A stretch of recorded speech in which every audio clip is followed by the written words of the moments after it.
Pommard, en plein cœur de la Bourgogne. Des vignes aux couleurs d'automne à des milliers de kilomètres des États-Unis.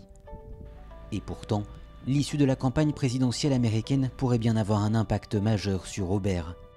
Les États-Unis constituent le premier marché à l'export de ce vigneron, mais les taxes imposées sur le vin français par Donald Trump il y a un an ont entraîné une chute de 20% de ses ventes vers les États-Unis.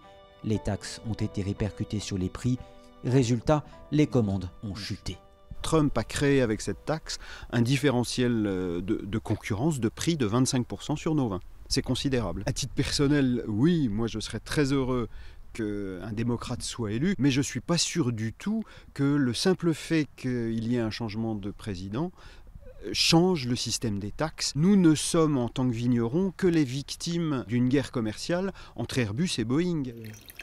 Si les Américains ont décidé de taxer les vins français et espagnols, mais aussi des fromages italiens ou encore les whiskies écossais, c'est en représailles aux subventions accordées par des États européens à Airbus.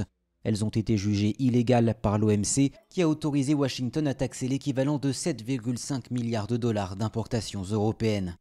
Si certains marchés comme la Suisse ou le Royaume-Uni résistent à la crise du Covid-19, impossible de combler les pertes du marché américain, le plus rémunérateur.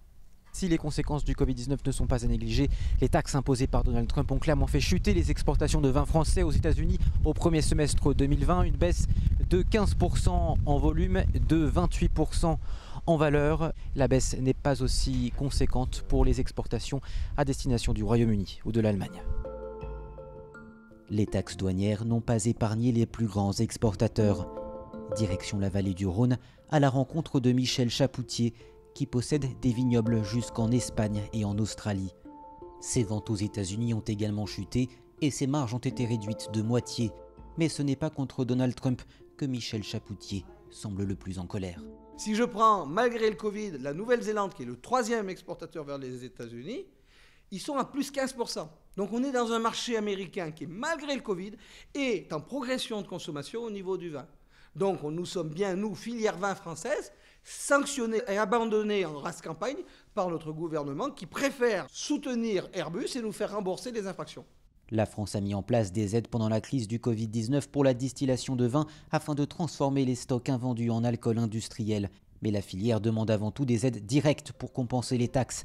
Et même si Donald Trump perd l'élection, cet épisode devrait laisser pendant longtemps un goût amer dans la bouche des viticulteurs français.